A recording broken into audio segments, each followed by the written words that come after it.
مساء الفل عليكم واهلا وسهلا بيكم في فيديو جديد. النهارده هشرح مجموعة الألف نوت. مجموعة قوية جدا محتلية المركز الثالث توب تير على ماستر دول ميتا. تعالوا بقى نتطرق لأهم الأوراق اللي احنا هنحتاجها في المجموعة دي. هي مجموعة سينكرو طبعا، وطبعا مدموجة بالفيلد سميث فهتخلي المجموعة أكثر قوة. عندنا الميدياس، ده لو سحبته فول كومبو. لو سحبت الورقة دي برضو، دي فول كومبو برضو، لأنها بتستدعي الميدياس اللي هو ده. تعالوا بقى نشوف الأوراق بتاعة المجموعة. إلف نوت لوسينا، وتينيا، فورتونا، وريجينا. دول إخوات هيفيدوك برضو لو أنت استخدمتهم ككومبو. عندنا تينيا، طبعا احنا عندنا 5 أماكن بنلعب فيها الوحوش. وحوش الإلف نوت تقدر تستدعيها سبيشيال سامن في المكان اللي في النص. ركز في الموضوع ده كويس، كل الوحوش نفس الإفكت. كل وحوش الإلف نوت لو تم استدعائها سبيشيال في مكان غير المكان اللي في النص بيتأكتفوا عادي، إلا روجينا لو تم استدعائها في النص هتقدر تعمل سبيشيال سامن لوحش إلف نوت كمان من مجموعتك. روجينا دي بالذات لما تيجي تلعبها لازم تتأكد إن هي في النص. طبعا الباك بتاعها بتخش على أي كارت منهم، ده الباك بتاعها، تفتح وانت وحظك لحد ما يجيلك المجموعة إن شاء الله. لو سحبت لوسينا تعمل بيها كومبو ازاي؟ أنا أقول لك دلوقتي. تلعب لوسينا، وطبعا احنا قلنا وحوش الإلف نوت بتتلعب في المكان اللي في النص ده. أول حاجة هتلعب لوسينا، هتفعل الإفكت بتاعها، هتجيب روجينا، هتأكتف روجينا، هتودي لوسينا اللي انت لعبتها دي. اوعى تودي اللي في ايدك، لازم تودي اللي انت لعبتها، لأن زي ما احنا قلنا روجينا لازم تتلعب في النص. طبعا الواد لعب لي ماكس سي فانا هرد باش عشان ابطله ماكس سي، والا هيسحب وحوش على قفايا كده.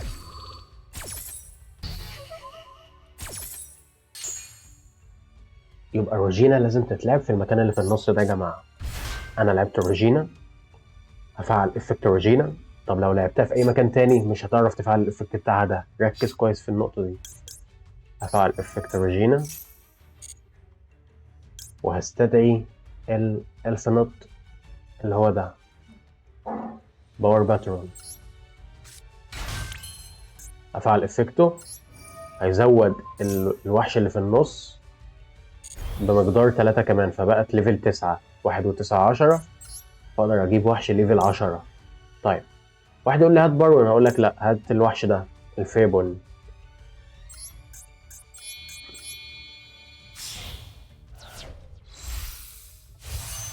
جبنا الفيبل. ليه جبنا الفيبل؟ عشان نعمل بيه كومبو الفيندا سميث.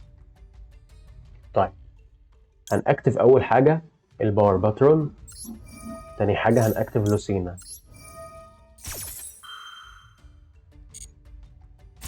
عشان الباور باترون ما يتبطلش بس، فاهمين؟ لوسينا جت لايدي تاني بما انها اورسلت كاسينيكرو، والباور باترون هيقول لي ضيف كارت من كروت الالف نوت لايدك، فانا هضيف تانية. يبقى احنا بنضيف بالباور باترون ايه لما يروح المقبرة تانية اهو. نعمل كومبو الفيند سميث عادي، لان الوحش ده فيند ولايت، وحوش الفيند سميث بتتطلب وحش فيند ولايت. اهو ضوء اهو يا رجالة، ونوعه فيند. هنلعب الريكويم، فعل افكتو. هنعمل بقى كومبو الفيند سميث العادي كل الناس عارفينه، ولكن عشان لو حد جديد بس فانا هشرح بالبطيء يعني. هجيب لاكريما، هفعل افكت لاكريما، هنودي الانجريفر، هفعل افكت الانجريفر من المقبرة. هيقول لي ودي احد الاوراق للمجموعة بتاعتك، فانا هودي الوحش ده عشان يستدعي نفسه.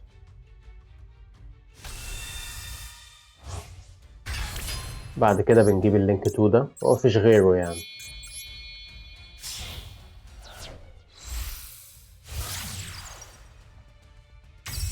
بتاكتف اللينك 2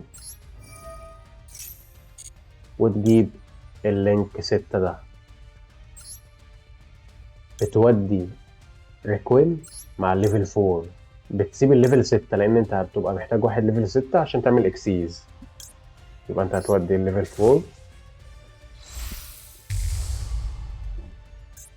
اهو. ده هيقول لك ده لما يتم استدعائه بيجيب لك وحش من المقبره، فانت هتجيب الانجريفر. هو مفيش غيره يعني، هو كومبو سهل هتعمله ايزي.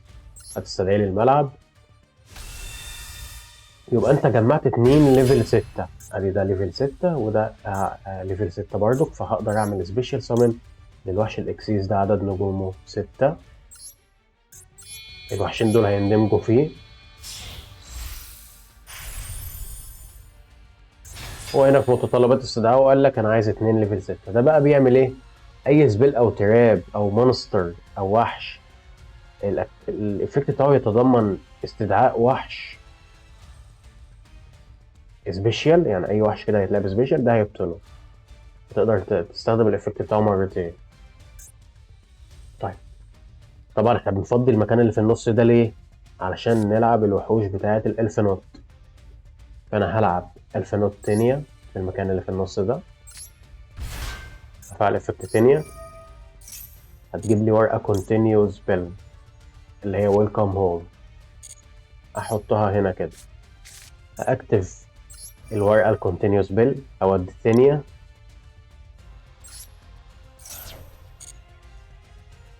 وهلعب فورتونر.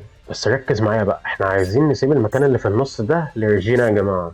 هو ده فورتونا ده هنحطه مثلا هنا، افعل الافكت بتاع فورتونا، هيجيب لي ورقه كونتينيو تراب،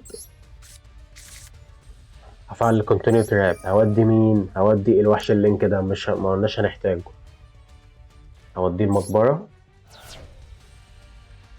وهستدعي الالف نوت. عايز تستدعيه في النص استدعيه في النص عادي، لان احنا كده كده هنعمل سينكرو وهنتخلص من الاتنين دول يعني. نعمل بقى سينكرو ونلعب الوحش ده الف نوت،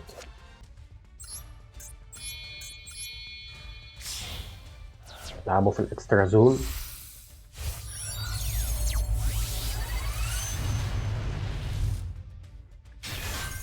هتفعل الافكت بتاعه وهتجيب لوسينا. هيقول لك عايز تخفض الليفل بتاع الوحوش اللي عندك، هقول له نو، مش عايز اخفضه دلوقتي. كده احنا خلصنا الكومبو. 2 نجيت للوحوش السبيشال سامن. معانا الورقة دي بتعمل نجيت هي كمان. معانا الوحش ده بيبدل نفسه مع وحش يكون موجود عندك في النص، ويرجع وحش للخصم الليفل بتاعه 6 فأقل. خلي بالك من النقطة دي. طيب تستعمل الكلام ده ازاي؟ انا اقول لك دلوقتي. احنا كده خلصنا الكومبو من غير ما احنا نلعب النورمال، انتوا واخدين بالكم؟ فده جمدان المجموعة يعني. ممكن حتى تلعب النورمال وتعيش حياتك يعني، بس احنا مش هنعمل حاجة. انا هنهي الدور، اقول لك بقى احنا هنعمل ايه دلوقتي.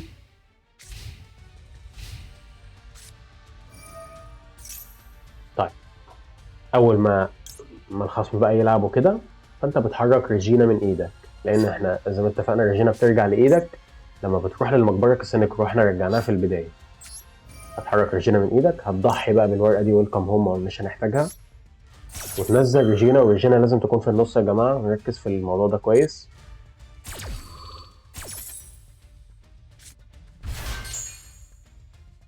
هتفعل افكت ريجينا، فهتخليك تستدعي من المجموعه بتاعتك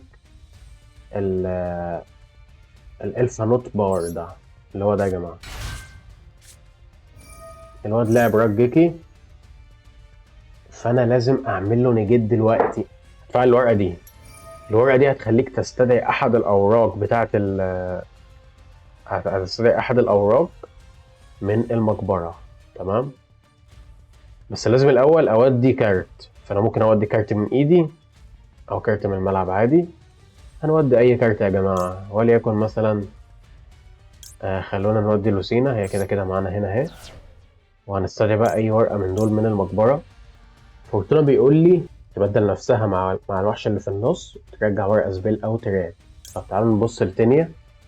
تينيا بتبدل نفسها مع الوحش اللي في النص، تحدد ورقة راندوم من ايده كده وتبنشها. خلونا نجيب فورتونا.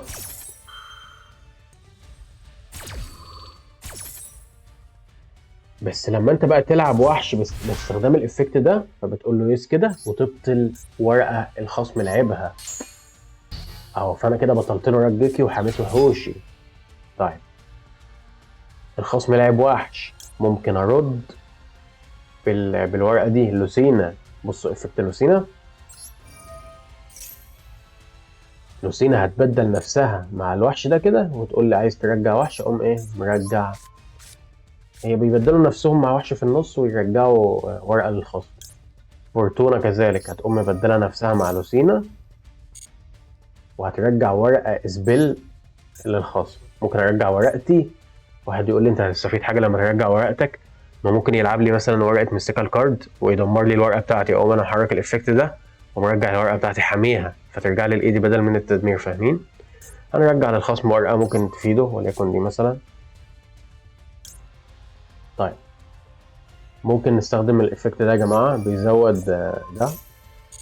بصوا بيزود ده كده.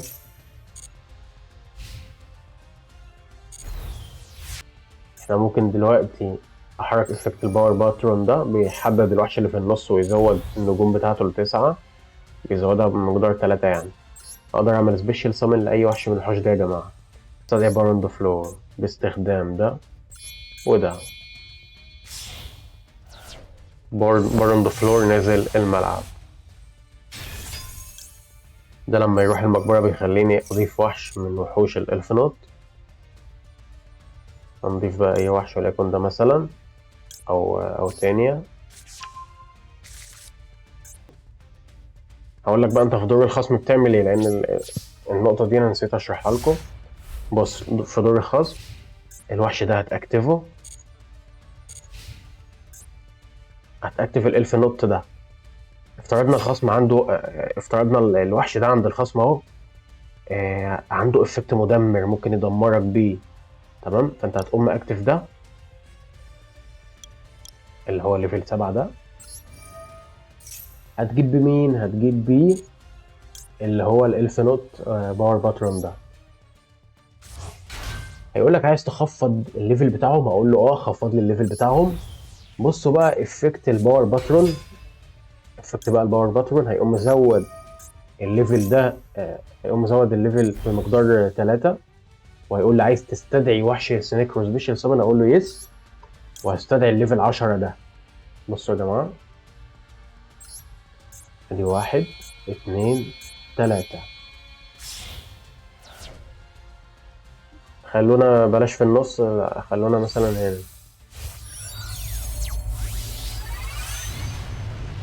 وحش مدمر. افكته ايه؟ بيقول لك لما الكارت ده يتعمل له سنيكرو زي ما احنا عملنا استدعيناه كده، هيعمل نيجيت لكل الوحوش المكشوفه اللي عند الخصم. اي وحش، اي ورقه مكشوفه، حتى قال لك فيس اب كارد يعني ما قالكش وحوش، ده الكروت كلها سواء بقى سبيل تراب اي كارت مكشوف هيعمل له نيجيت. بقول لك الوحوش اللي هتبقى مقابله لوحوش الالف نوت محدش يقدر يستخدمها كماتيريال، سواء فيوجن او سينيكرو او اكسيز او لينك until the end of this turn. ده حاجه جامده جدا. لا وحش قوي جدا. يعني افترضنا الوحشين، يعني افترضنا مثلا ايه، انا عندي وحش الف نوت موجود هنا، فالوحش اللي هيبقى مقابل ليه الخصم مش هيعرف يستخدمه كلينك او يستدعي بيه وحوش سنيكرو او يعمل بيه حاجه. ده جمدان. وده بيزود الليفل بالظبط كده.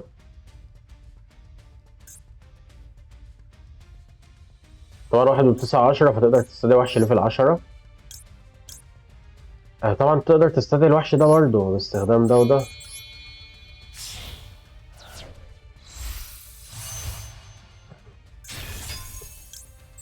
وده لما يروح المقبرة بيجيب لي ورقة من الأوراق.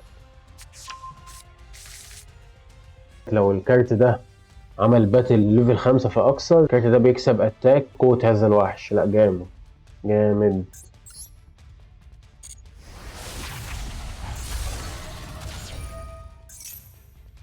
بصوا هعمل له نيجيت.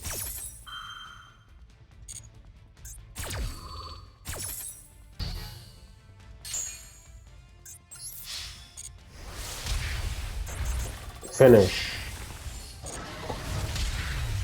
جي جي.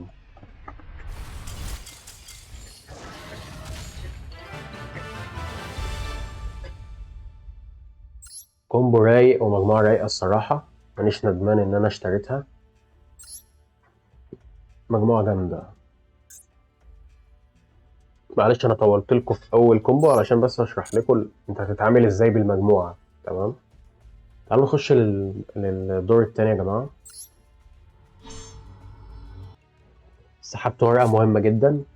سحبت الورقة السبيل دي، وأنا قلت لك لو أنت سحبت الورقة السبيل دي أو الوحش ده فأنت هتعمل فول كومبو. تمام. طيب الورقة السبيل دي بتعمل إيه؟ أنا ممكن ألعب الوحش ده وأعمل لك بيه كومبو، أو ممكن ألعب لك السبيل دي، والسبيل دي بتودي بيها الوحش ده. بيجيب لك ورقة تقريبا من أوراق الخصم، بتعملها له توب بوتون اوف ديك. بتأكتف ده من المقبرة، هيقول لك ارمي لي ورقة من ايدك. تمام. فأنا ممكن أرمي اللوري، بتودي المجموعة، قصدي بيودي ورقة من ايدك للمجموعة ويستدعي نفسه. افكتو بيتفعل، بيستدعي لك الباور باترون، بتستدعيه للملعب. نقطة عايز أوضحها لك، لما تيجي تستدعي الوحش ده الميداس استدعيه في النص. خلي بالك لو الباور باترون ده عشان تأكتف الإفكت بتاعه وتزود الوحش 3 نجوم لازم الوحش يكون في النص. تمام. فأنت يعني خلي بالك بقى من النقطة دي. بس احنا مش هنأكتف الإفكت بتاع الباور باترون ده يا جماعة، احنا هنلعب على طول. يبقى لما انت تبدأ كومبو بالورقة دي أو باستخدام الوحش ده هتلعب على طول الأرمد اللي هو الوحش ده.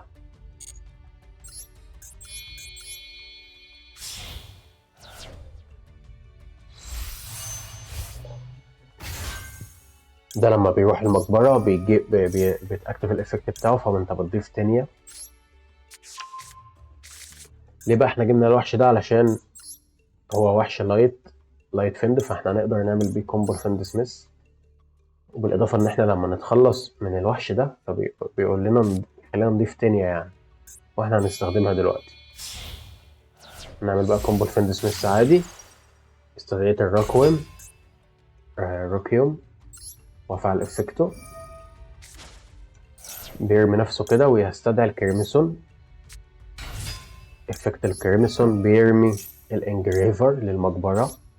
افكت الانجريفر بيرجع احد الاوراق اللايت فند، بترجعها كده للمجموعة ويستدعي نفسه. بعدين بتعمل سبيشال سامن للسيكونس، مفيش غيره. ما تستضعفش يعني، كومبو فند سميث سهل، ما حدش يستصعبه يعني. انت مجرد ما بتضغط كليك عليه هو بيتعمل لوحده يعني. بتستدعي الليفل 6 باستخدام الريكويم، والليفل 4 بتسيب الليفل 6. احنا قلنا بتسيب الليفل 6 عشان تجيبه. افعل افكت لاكريما، اجيب الليفل 6 واستدعيه للملعب. يبقى كده انا هقدر العب الدي سيزر باستخدام 2 ليفل 6 فند مانستر، وادي ده نوعه فند وده نوعه فند وليفل 6. يلا يا باشا.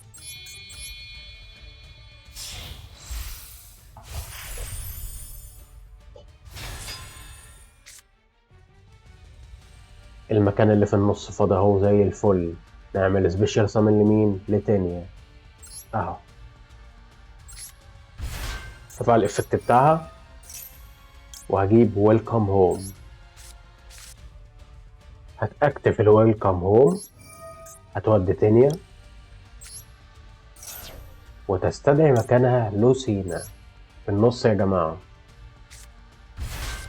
هتفعل افكت لوسينا وهتجيب ريجينا. هتفعل افكت ريجينا. لازم تودي لوسينا لان ريجينا مش بتتاكتف. ريجينا الورقه الوحيده اللي من اوراق الفينوت اللي لازم تلعبها في النص عشان تتاكتف. هنودي لوسينا ونلعب ريجينا مكانها، ساعتها الافكت بتاعها هيشتغل وهتخليني استدعي وحش. فانا هلعب الفورتونا، هفعل افكت فورتونا، هتجيب لي الورقه التراب المادنس. هاكتف المادنس، هودي سيكونس وهستدعي الالفينوت باور.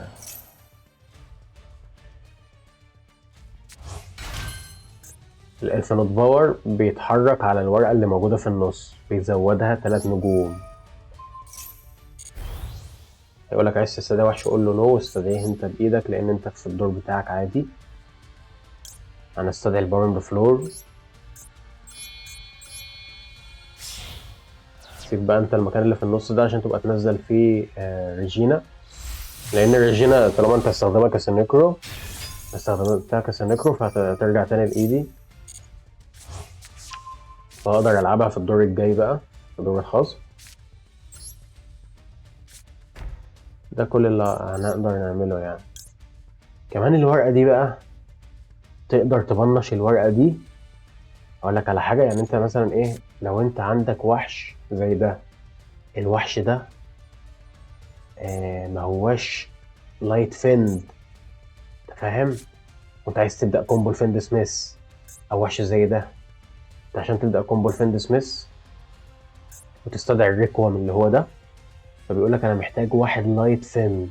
طب انت ممكن بقى تعمل ايه؟ ممكن تستفيد بالورقة دي، تبنشها كده، تحددها على اي وحش عندك، فتخليه لايت، تختار اللايت وتختار فيند، فيبقى الوحش ده لايت فيند، فتقدر تستدعي الريكويم ده باستخدام وحش واحد لايت فيند.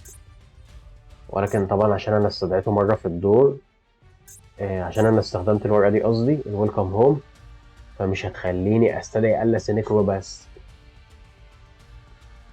مش هتخليني استدعي الا الوحوش السينيكرو بس من الاكسترا ديك، مش هعرف العب لينك. والوحش ده نوعه لينك، ما هواش سينيكرو يعني. بصوا ده اكسيز، ده السينيكرو، تمام. فالورقة دي مش هتخليني العب الا السينيكرو فقط. طيب ده كومبو خرافي الصراحة. اقول لك بقى في دور الخصم انت هتعمل ايه. في دور الخصم بتاكتف ريجينا من ايدك، تلعبها في نص الملعب، بتودي بقى الويلكم هوم دي انت ما كنتش هتحتاجها، وتلعبها في نص الملعب هنا. يقوم الافكت بتاعها هيتحرك، فهتخليك تستدعي احد الاوراق اللي هو الالف نوت. العب الالف نوت.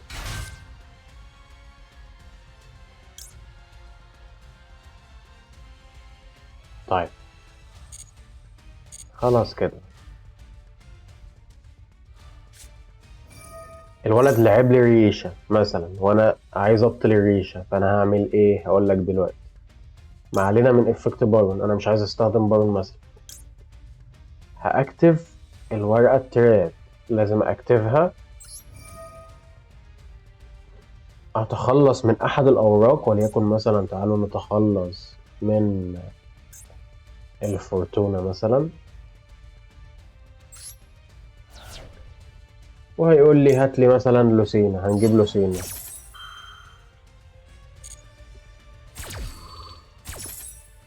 هستدعي لوسينا، هيقول لي عايز تبطل ورقة في الملعب، اقول له يس، ابطل لي دي. دي اول خطوة. ممكن استعمل افكت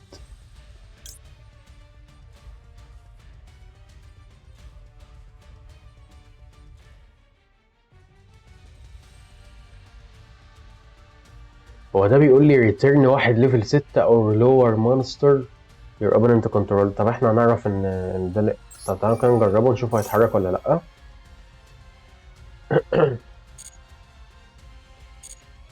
ما اتحركش لان الوحش مقلوب، فاهمين؟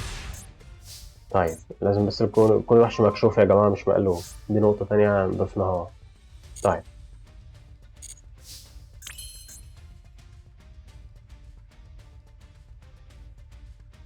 انا ممكن اكتف ده، هيزود الوحش اللي في النص ده، وممكن العب الوحش الليفل 7 ده.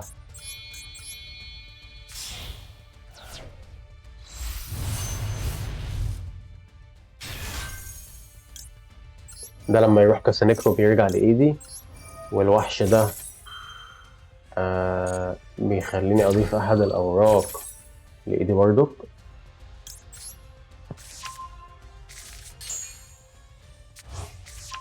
عارف اني كنت ضفت لوسيني مش ريجينا. طيب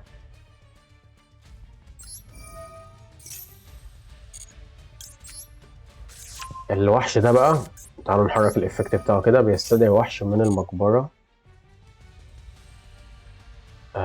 مثلا رأيكم نجيب ده الباترون علشان نعمل بيه سينيكرو.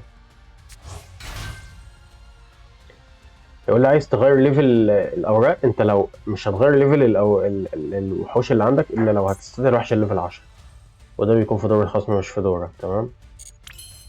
طيب نقدر نلعب ايه بقى؟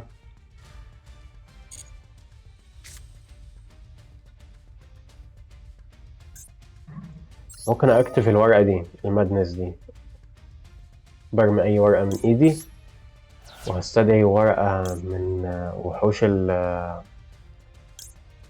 التانية مثلا، هستدعيه اي وحوش من وحوش الالف نوت.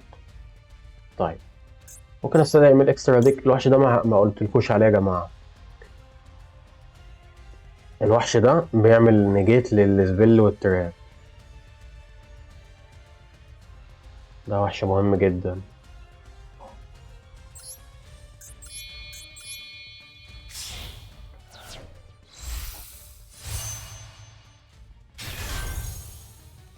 بس كده جي جي، هيمنت على المعركة باستخدام المجموعة دي.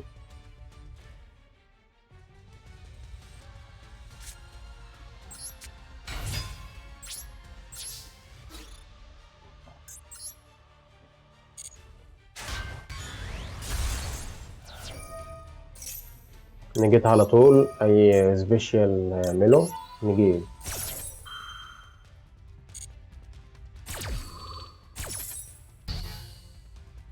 الوحش اللي انا خرجته منه ده ممكن اكتبه كده واودي ده للمجموعة وهيدمجه 1200 نقطة. يلا نهجم نهجم نهجم، جي جي.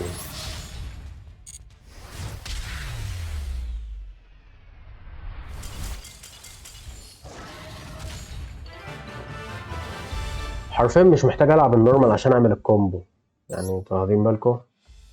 مجموعة جميلة واخدة توب تير 3 في ماستر دول ميتا.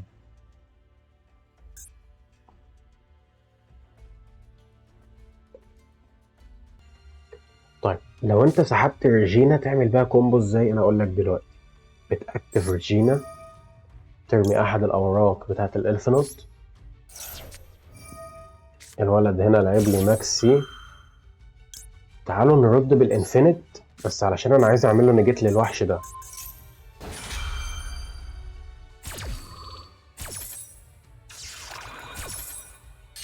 هو كده هيسحب ورقه مش مشكله، يبقى احنا بقى ايه، رمينا ورقه من ايدينا من اوراق الالف نوت ولعبنا ريجينا. ريجينا بتلعبها في النص علشان الافكت بتاعها يتحرك، فبنجيب من المجموعه بنستدعي من المجموعه الالف نوت. الالف نوت ده بتاكتف الالف نوت، بيخلي الليفل بتاعها 9. هتقدر تستدعي يا اما بارون ولو انت بتلعب فيند سميث بتستدعي الفيبولد.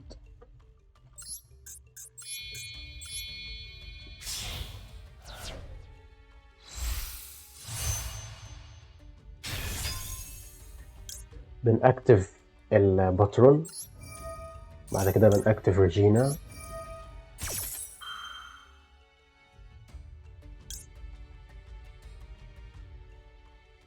بلاش تأكتف ده لأنه هيضحي بنفسه تقريبا ويسيطر على وحش خصمك. احنا محتاجينه عشان نعمل بيه كومبو الفند سميث.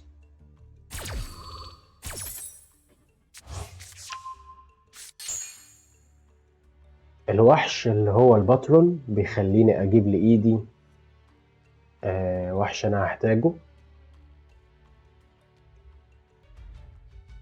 فبنجيب تانية معايا في إيدها رجالة. طيب نعمل بقى كومبو الفند سميث بتاعنا، بعدين نستخدم تانية. تخيل بقى لو هو بطلق كومبو الفند سميث ده، انت هتكمل كومبو الالف نوت بتاعك عادي.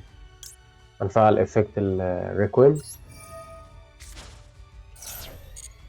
بيستدعي اللاكريما كريمسون دي، نفعل الافكت بتاعها، بتودي الانجريفر المقبرة. بعد كده بنفعل الانجريفر، بيودي احد الاوراق فندلايت، بتوديه المجموعة ويستدعي نفسه.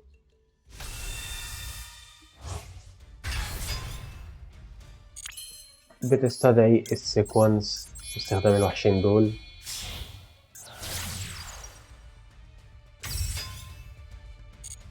بتأكتف السيكونس وبتجيب الليفل 6 زي ما احنا اتفقنا باستخدام ريكويم، والليفل 4 ده يا جماعة، وبتستدعي الليفل 6 من الملعب. ليفل 6 بيجيب لك الوحش اللي هو في المقبرة اللي عدد نجومه 6 برضه، عشان تعمل اكسيز وتدمجهم في بعض وتجيب السيزر اللي بيعمل نيجيت.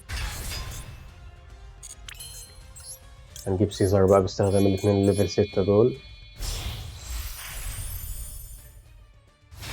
جميل جدا. نأكتف تانية، بتستدعيها في النص اهو، هتفعل الافكت بتاعها وتجيب الويلكم هوم. بعد كده هتفعل الويلكم هوم، تودي تينيا، تتخلص من تينيا اللي جابتها وتستدعي لوسينا. بس خلي بالك بقى ما تلعبش لوسينا في النص، احنا قلنا وحوش الالف نوت كلها بتتأكتف في اي مكان الا ريجينا دي اللي انت بادئ بيها كومبو، لازم تلعبها في النص عشان تأكتفها وتستفيد من الافكت بتاعها يعني. يبقى احنا هنلعب لوسينا بس مش هنلعبها في النص، هنلعبها هنا مثلا. ليه بقى هنلعبها هنا؟ اقول لك دلوقتي. لان انت هتأكتف الافكت بتاعها فهتضيف كارت من كروت الالف نوت. احنا استخدمنا تينيا، استخدمنا روجينا، بدأنا بيه كومبو، ما عادش فيه الا مين؟ الا فورتونا ده. هنجيب فورتونا والنص فاضي اهو، المكان اللي في النص فاضي، فتقدر تلعبه سبيشيال في المكان اللي في النص اهو. فعرفتوا ليه بقى احنا ما لعبناش ده في النص؟ طيب نأكتف فورتونا، فهيجيب لي الورقة التراب. هنأكتف المادنس، نتخلص من السيكونس ونستدعي الالف نوت الباور ده.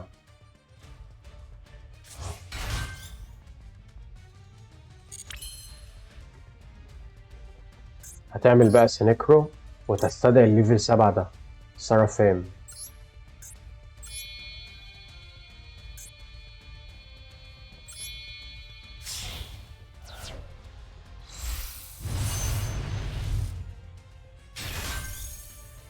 هتفعل الافكت بتاعه، طبعا هو بيجيب لك وحش من المقبرة، فاحنا بنجيب الباور باترون لان احنا بنعمل بيه سينكرو. يقول لك عايز تغير الليفل بتاعه، قول له لا، لان 1 و6 7. فانا هقدر اجيب الوحش ده يا جماعه اللي انا قلت لكم عليه، اللي هو بيعمل نيجيت للسبيل. باستخدام دول كده هنقدر نجيب الوحش ده.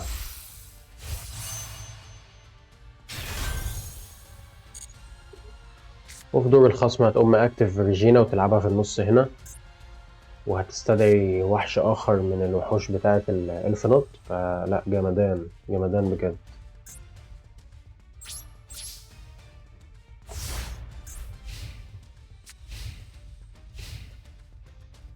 يبقى نجيت ابص في دور الخصم، ممكن اكتف ده كده. اتخلص من الويلكم،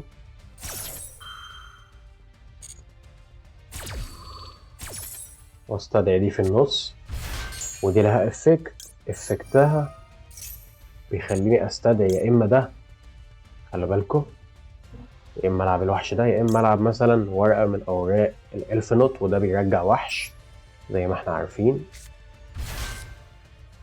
فانت براحتك بقى. وممكن كمان في دور الخصم تقوم اكتف ده، الورقه اللي لعب الرجيك اهو، فانا هاكتف ايه؟ هاكتف الورقه اللي بتعمل نيجيت، اللي هي الورقه التراب دي اهو. الورقه دي هتقول لي مثلا ارمي ورقه من ايدك، تعالوا نرمي دي مثلا، وهنستدعي احد الاوراق بتاعه الالف نوت، نلعب ده مثلا اهو.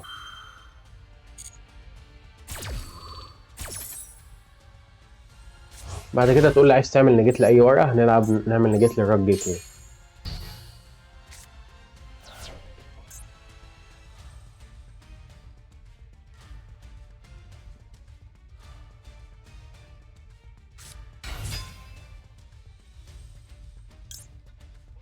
ده بيزود الوحوش اللي هنا، وده بيبدل نفسه مع الوحش اللي هنا، ويقول لي رجع مثلا ورقة. وحش ليفل 6 فأقل، خلي بالكم.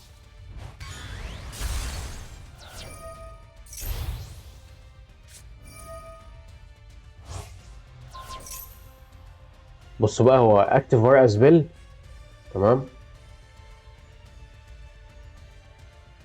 بتقول لي حدد وحش عند الخصم بتاعك دمره، فانا هقدر ارد بنجيت باستخدام الوحش ده.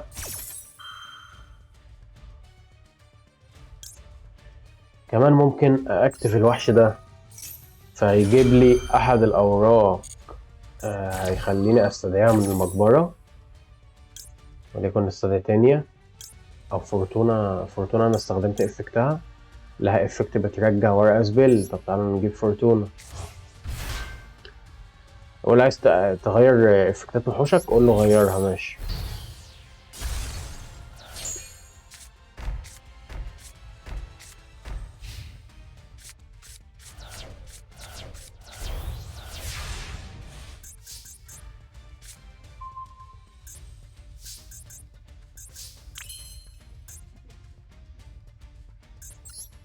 انا ممكن العب الليفل 8، ممكن اكتف ده برضو فهيزود ده.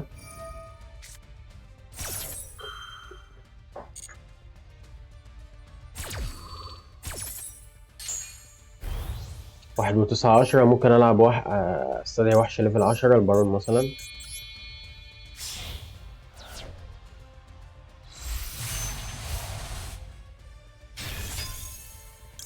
ده لما بيروح المقبرة بيخليني اضيف احد الاوراق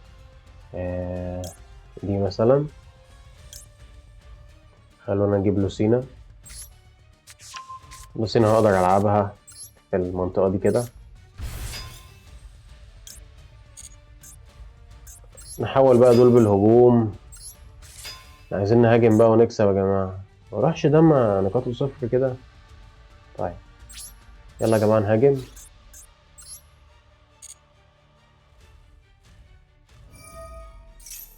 بصوا هو هنا ايه، حرك ورقة سبيل، فنستخدم افكت الوحش ده.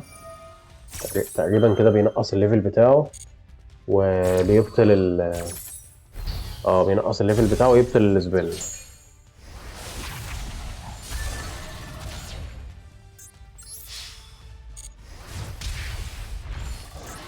لا جي جي، مجموعة جميلة.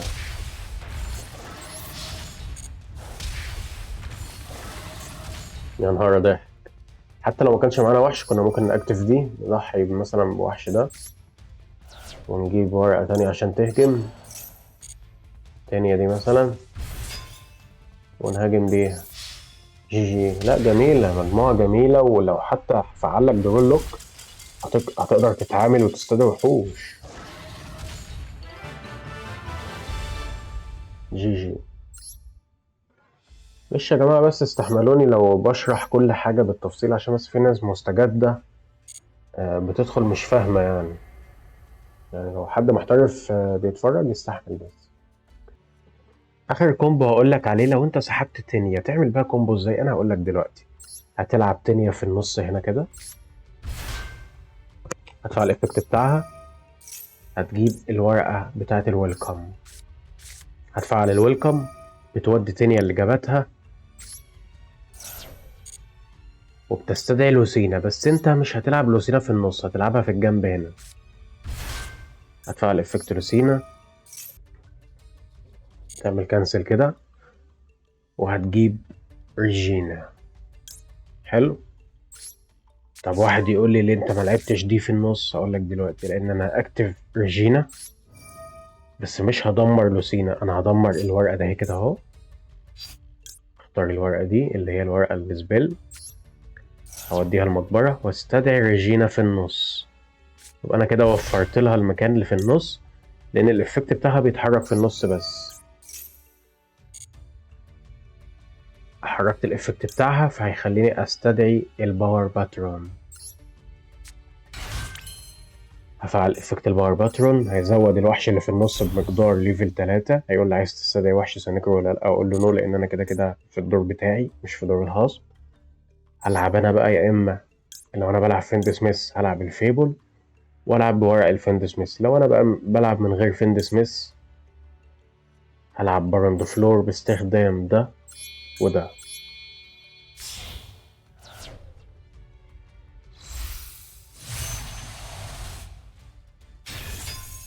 هفعل افكت الفيبل، بعد كده هفعل افكت الريجينا.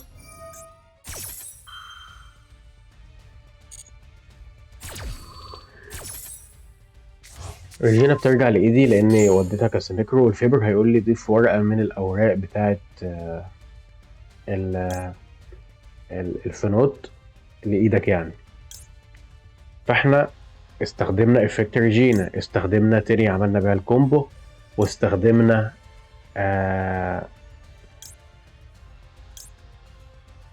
لوسينا برضو استخدمناها وهي معانا في الملعب اهي. لسه فاضل مين؟ لسه فاضل الفورتونا. فاحنا هنجيب الفورتونا يا جماعه، هي الوحيده الفاضله من وحوش الالف نوت، وهنلعبها سبيشيال في المكان اللي في النص ده. افعل الافكت بتاعها، فهتجيب الورقه التراب. هنفعل الورقه التراب، هنرمي اي ورقه من ايدينا، وهيقول لي حدد وحش من المقبره العبه، فانا هلعب الفيبل اللي هو فيبل ايه، ما اسموش فيبل، اسمه بار باترون. العبه هنا كده. هعمل سبيشال سامن للوحش الليفل 7 ده باستخدام ده والفورتونا.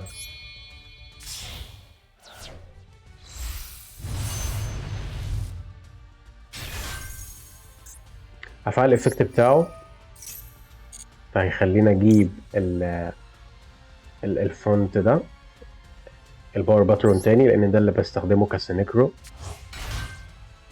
يقول عايز تغير الليفل بتاعه ولا لا، اقول له لا انا مش عايز اغير الليفل بتاعه لان انا عايز العب الوحش الليفل 7 ده يا جماعه، اللي هو ده. طبعا انت ممكن تلعب ده لو عايز، هو بيعمل نجات برضه بس ده افضل يعني.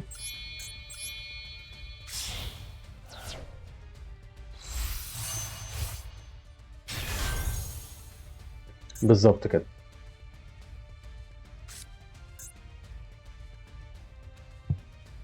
كده كومبو جامد الصراحه، كده انت مش محتاج اي حاجه يعني، انت كده ميني فلود.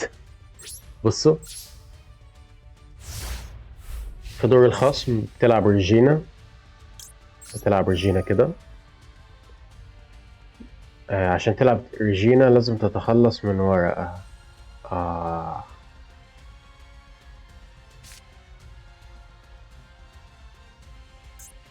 ما كنتش عايز اتخلص من دي الصراحة. انا غلطت غلطة كده بس.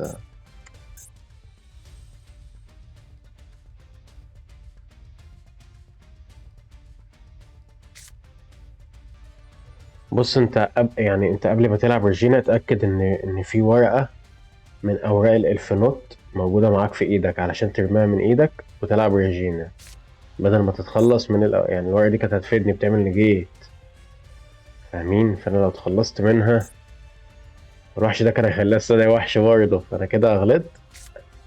بس مش مشكلة يعني، في المهم انت اتعلمت من الغلطة دي. ده كويس ان انا غلطت في الفيديو عشان انت ما تكررش الغلط ده، ان ده بيقولك ارسل ورقة من نوع الفانوت من ايدك او من الملعب ويعمل لي ده سبيشال سمن، وانا مش معايا في ايدي ورق الفانوت. اوكي طيب تعالوا نتخلص بقى من الورق. الفكرة ان الورقة التراب بتعمل نجيت. خلاص تعالوا نتخلص من ده ونلعب الكارت ده وفعل افكته، فهيخليني اجيب مثلا لوسينا.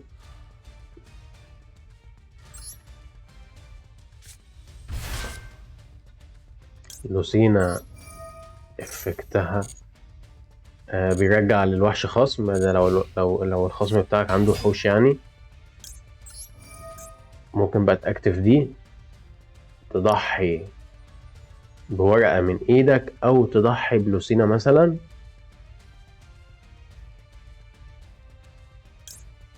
وليكن مثلا نرمي اش، بس انت اوعى ترمي اش طبعا لان اش هتفيدك. ونجيب احد الاوراق تينيا مثلا. تينيا لا افكت حلو، فورتونا بترجع ورقة سبيل للخصم. افترضنا ان انت شاكك ان الخصم معاه ورقة ممكن يعمل باك كومبو، تقوم جايب تينيا. وتينيا لا افكت جميل، بتبدل نفسها مع الوحش ده وتبنش كارت للخصم، فده هيمنعه من ان هو يعمل الكومبو مثلا، وهكذا يعني. الورقة بترجع للخصم في نهاية الدور، بس طالما بنشت له الورقة دي فانت هتبوظ عليك كومبو وهتفنشه انت يعني.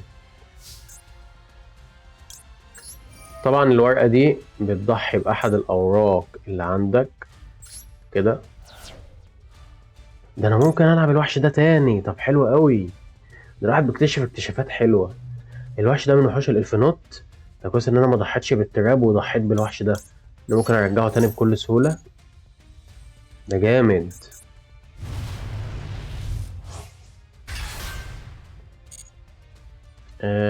سيبك من البارون بقى دلوقتي. ممكن أكتف ده كده يا جماعة لأن ده بيجيب لي وحش من المقبرة.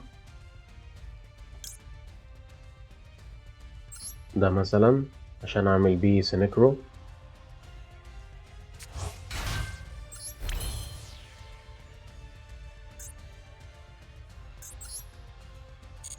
ممكن أكتف ده كده هيقوم مزود نفسه كده، فأقدر ألعب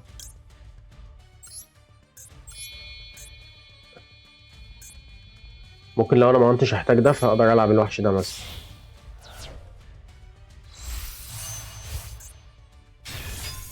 أو هقول لكم على حاجة، إحنا نتخلص من الإلفينوت ده يعني، بلاش يعني، سيبوا الوحش اللي بتاع السبيل ده.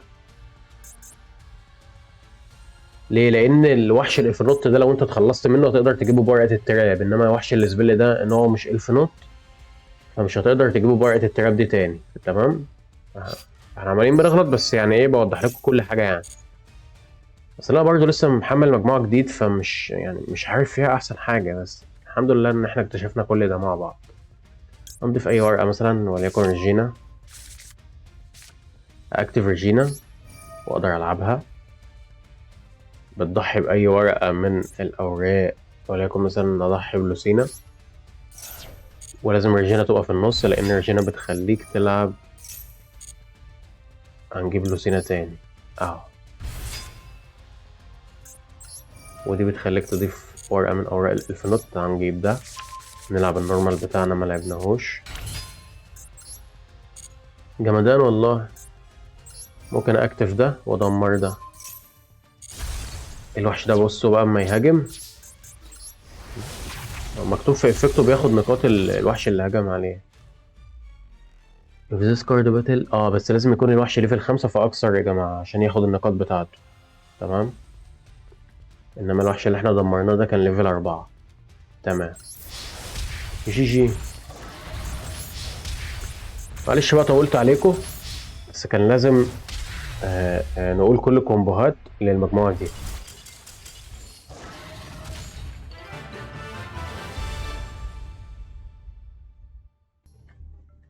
دي المجموعة يا رجالة اللي عايز يعملها. حاولت ان انا اعملها باقل كميات من اليو ار يعني. انا مزود فيها فيند سميث. اعتقد يعني اغلب الناس هيبقى عندها فيند سميث، فمش هتعاني اكتر لما هي تستخدمها يعني. ما تنسوش بقى تدعمونا بلايك، سبسكرايب، وفعلوا الجرس علشان يوصلكوا كل جديد، لان الدعم على يوجي سيء جدا يا جماعة. فلو عايزيننا نكمل يوجي اعملوا لايكات بقى واعملوا اي كومنتات. بس اشوفكم على خير في فيديوهات تانية كتير، والسلام عليكم ورحمة الله وبركاته.